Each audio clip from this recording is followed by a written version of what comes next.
lagi dengan saya Ibu Puput yang mengampu mata pelajaran IPPD di kelas 12 keperawatan.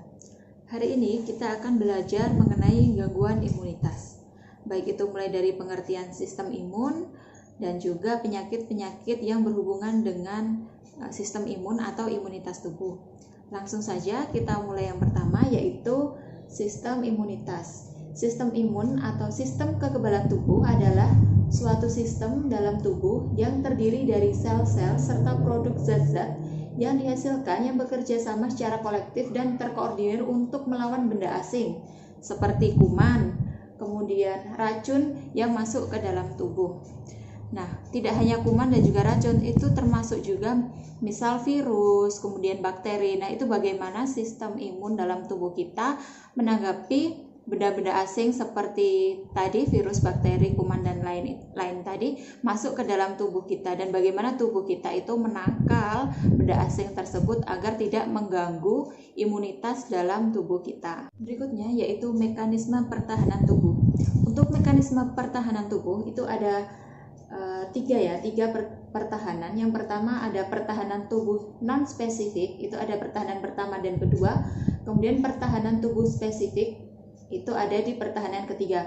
Untuk pertahanan tubuh non spesifik, di pertahanan pertama itu di paling luar, yaitu ada di kulit, kemudian membran mukosa, cairan sekresi dari kulit dan membran mukosa. Jadi itu lapisan yang paling dasar, paling awal.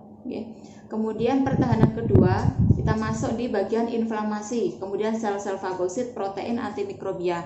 Nah, kemudian pertahanan tubuh spesifik yaitu pertahanan ketiga. Itu udah masuk di antibodi dan juga limfosit. Kalian sebelumnya pasti sudah belajar di anatomi fisiologi kelas 10 ya. Nah, itu kalian pasti sudah belajar mengenai sistem imun. Nah, itu kalian pastinya sudah mempelajari mengenai IgG, IgM seperti. Nah, itu merupakan sistem imunoglobulin di dalam tubuh kita. Nah, itulah sistem imun yang akan menangkal virus-virus yang masuk ke dalam tubuh kita. Oleh karena itu misalnya saat ini COVID-19.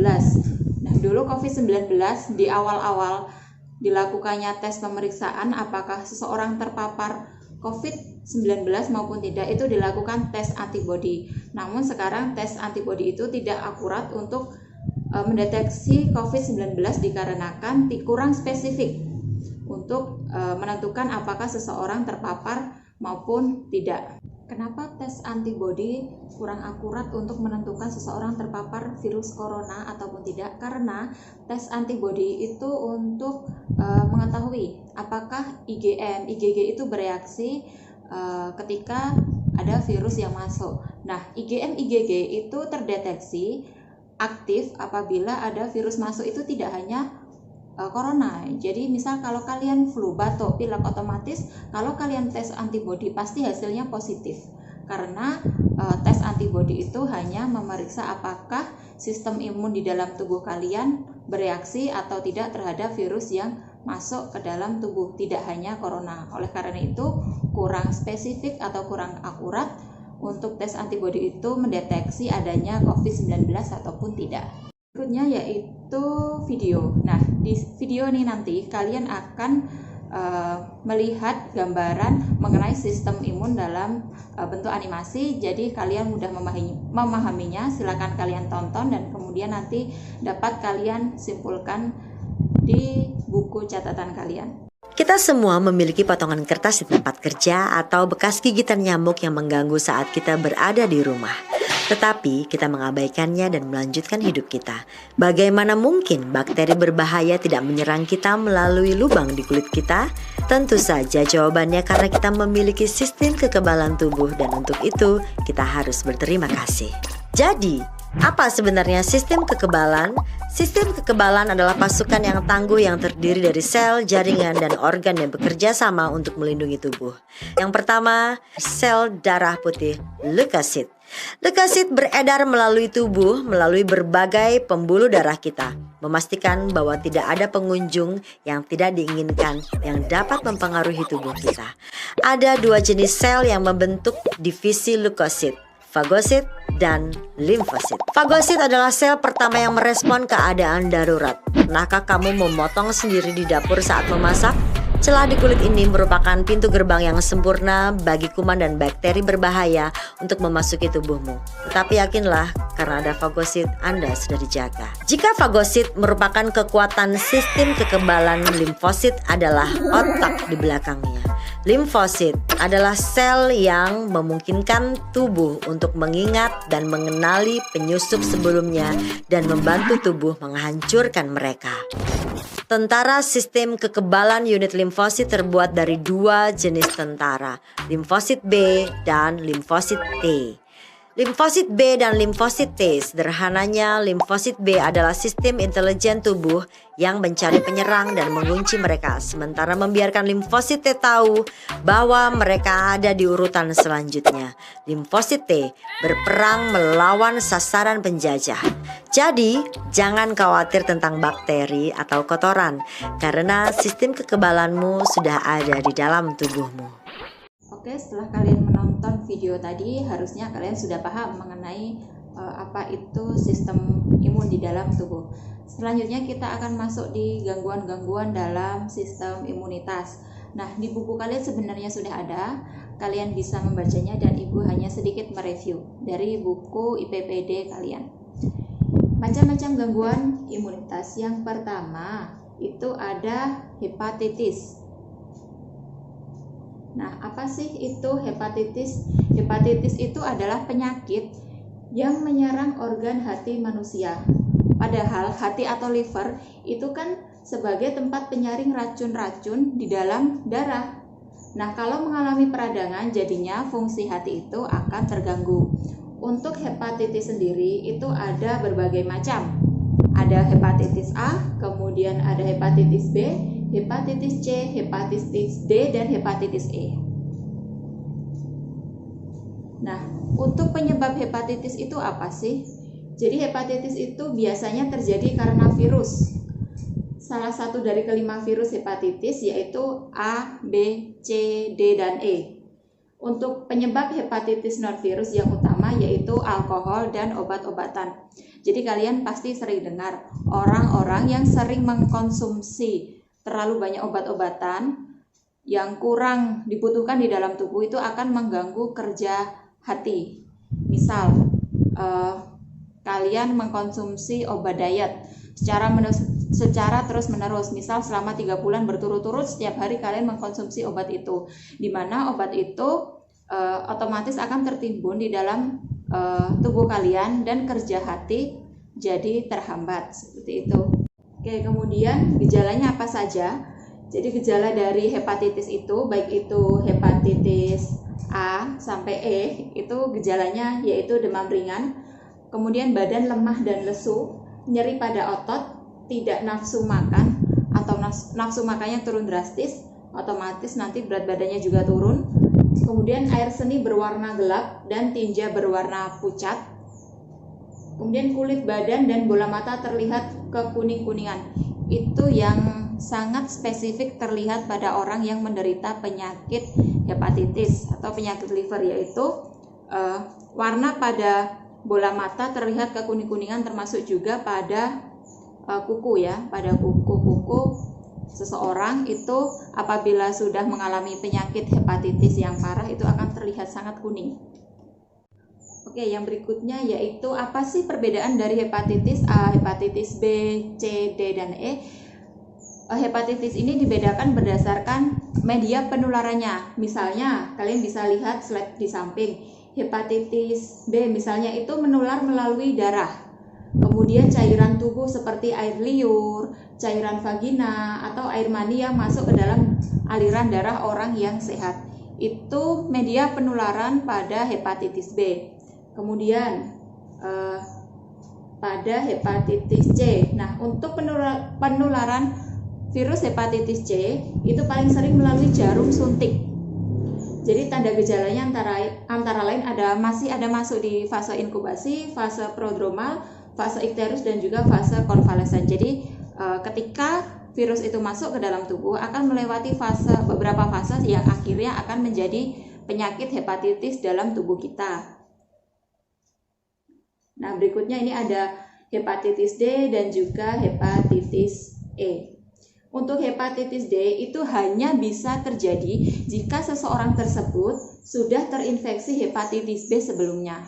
Jadi hepatitis D semacam penyakit hepatitis yang merupakan lanjutan dari seseorang yang sudah terinfeksi hepatitis sebelumnya, terutama hepatitis B.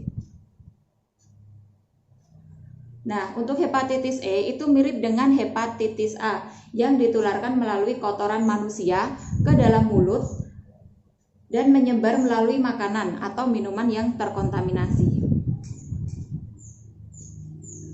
Kemudian untuk mendiagnosis pasien apakah seseorang itu terdiagnosis penyakit hepatitis, itu yang pertama menanyakan riwayat penyakit pasien. Itu sangat penting sebagai data kita dalam menegakkan diagnosis selanjutnya. Yang kedua ada tes darah, USG perut, ada tes fungsi hati, kemudian yaitu tes SGOT dan SGPT, kemudian ada biopsi hati. Nah, untuk pengobatannya hepatitis A, B, C, D, dan E kalian bisa baca slide di samping dan juga ada di buku IPPD kalian. Oke, selanjutnya yaitu penyakit HIV atau AIDS. Apa sih itu HIV sama AIDS? Sama atau beda? HIV itu virusnya ya. HIV itu virusnya, yaitu Human Immunodeficiency Virus. Itu merupakan virus yang merusak sistem kekebalan tubuh dengan menginfeksi dan menghancurkan sel CD4. Ya, jadi semakin banyak sel CD4 dihancurkan, kekebalan tubuh akan semakin lemah sehingga rentan diserang berbagai macam penyakit. Nah, infeksi HIV yang tidak segera ditangani akan berkembang menjadi AIDS ya, yaitu Acquired Immune Deficiency Syndrome. Jadi AIDS itu adalah stadium akhir dari infeksi HIV. Bagaimana sih perkembangan HIV AIDS di Indonesia? Jadi kasus HIV AIDS di Indonesia itu semakin kesini semakin tinggi deh.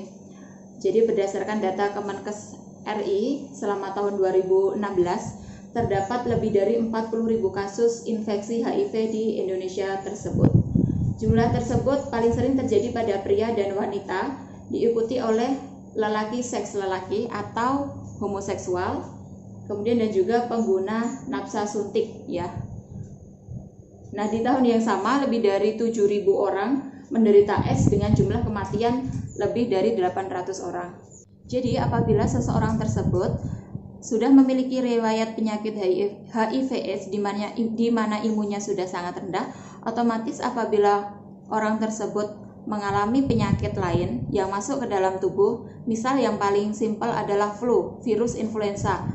Otomatis kalau orang yang tubuhnya sehat, sistem imun dalam tubuh akan menangkal virus influenza tersebut. Akan tetapi orang yang mengalami HIV/AIDS, sistem imunnya sudah rendah, sudah sangat rendah sehingga lebih gampang terserang penyakit, dan ketika penyakit itu masuk akan lebih sulit untuk ditangani. Nah, selanjutnya bagaimana sih dengan gejala orang yang terkena HIV/AIDS? HIV itu kan virus ya, jadi sebenarnya gejala awalnya itu mirip dengan infeksi virus lainnya. Ada demam, sakit kepala, kelelahan, nyeri otot, kemudian kehilangan berat badan secara perlahan-lahan, kemudian pembengkakan kelenjar getah bening di tenggorokan, ketiak atau pangkal paha. Nah, yang paling spesifik itu yaitu pada gejala HIV lanjutan. Kalian bisa baca slide di samping, mulai dari gejala yang dialami dalam tubuh secara fisik sampai psikis. Jadi ada gejala kebingungan, perubahan kepribadian, atau penurunan kemampuan mental. Itu penyakit HIV/AIDS yang dirasakan oleh pasien sudah sangat parah ya. Nah, berikutnya yaitu bagaimana sih mendiagnosis HIV/AIDS. HIV/AIDS dapat didiagnosis menggunakan tes darah. Untuk pengobatannya yaitu menggunakan pemberian terapi ARV, antiretroviral. Sebenarnya untuk menghilangkan virus HIV/AIDS itu sampai sekarang obatnya belum ditemukan. Akan tetapi orang yang mengalami penyakit HIV/AIDS gejalanya bisa dikendalikan dan sistem imun dalam tubuh seseorang bisa ditingkatkan dengan pemberian terapi ARV itu tadi. Kemudian yang berikutnya yaitu penyakit lupus eritematosus sistemik atau penyakit lupus yang sering kalian dengar di masyarakat. Jadi penyakit lupus merupakan penyakit sistem daya tahan, penyakit autoimun di mana tubuh pasien lupus membentuk antibodi yang salah arah, merusak organ tubuh sendiri seperti ginjal, hati, sendi, sel darah merah, leukosit atau trombosit. Nah, antibodi itu kan seharusnya itu ditujukan untuk melawan bakteri ataupun virus yang masuk ke dalam tubuh. Akan tetapi orang yang mengalami penyakit lupus, sistem antibodi itu berbelok arah, jadi tidak melawan virus atau bakteri, bahkan bisa terjadi antibodi tersebut menyerang tubuh kita sendiri. Nah, penyebab lupus itu apa? Yang pertama itu faktor genetik. Sekitar 10% sampai 20% pasien lupus memiliki kerabat dekat yang menderita lupus juga. Kemudian ada juga faktor lingkungan, kemudian faktor obat-obatan tertentu, dan juga infeksi virus dan bakteri yang juga menyebabkan perubahan pada sistem imun. Jadi untuk secara faktor genetik atau keturunan itu 10% sampai 20%. Berikutnya gejala lupus. Gejala lupus itu apa saja sih? Jadi untuk gejala lupus sendiri itu setiap sistem tubuh dalam tubuh kita memiliki gejala yang berbeda-beda dan signifikan. Mulai dari sistem muskuloskeletal atau sistem otot. Nah, itu akan mengalami artritis, kemudian pembengkakan pada sendi, mengalami nyeri tekan dan rasa kaku pada pagi hari. Kemudian pada sistem integumen atau kulit, nah itu mengalami lesi akut, kemudian ruam yang berbentuk seperti kupu-kupu. Selanjutnya sistem kardiak atau jantung dan pembuluh darah mengalami perikarditis. Kemudian sistem pencernaan mengalami nyeri abdomen. Kemudian sistem pernafasan mengalami efusi pleura. Pada sistem vaskuler mengalami inflamasi pada arterial terminalis. Kemudian sistem perkemihan mengalami kelainan ginjal, proteinuria, hematuria, nefritis, bahkan sampai gagal ginjal. Dan yang terakhir pada sistem saraf dapat mengalami depresi dan juga psikosis, jadi bisa sampai menyerang psikis seseorang. Berikutnya yaitu bagaimana kita bisa tahu kalau seseorang itu terkena lupus. Nah, jadi dari beberapa pemeriksaan penunjang yang akan dilakukan untuk memastikan lupus adalah tes lab meliputi tes darah, kemudian tes urin dan juga biopsi, serta tes pemindaian seperti ronsen. Nah, pemeriksaan darah dilakukan untuk memastikan adanya antibodi ANA atau antinuklear antibody yang meningkat nilainya pada penderita penyakit autoimun. Kemudian untuk pengobatan lupus itu bagaimana? Apakah lupus bisa disembuhkan seperti penyakit gangguan imun yang lainnya, misal hepatitis? Jadi penyakit lupus itu tidak bisa disembuhkan ya. Pengobatan yang dilakukan itu hanya bertujuan untuk meredakan keluhan, mencegah munculnya gejala, dan menghambat perkembangan penyakit. Jadi lupus itu seperti HIV/AIDS, belum ada obatnya. Jadi untuk terapi yang diberikan itu hanya memperingan gejala dan juga meredakan keluhan. Kemudian untuk pengobatan itu dilakukan dengan berbagai cara. Antara lain pemberian obat-obatan, kemudian penerapan PHBS atau pola hidup sehat, dan juga pengelolaan stres dengan cara yang positif. Oke, itu tadi beberapa contoh penyakit gangguan imun.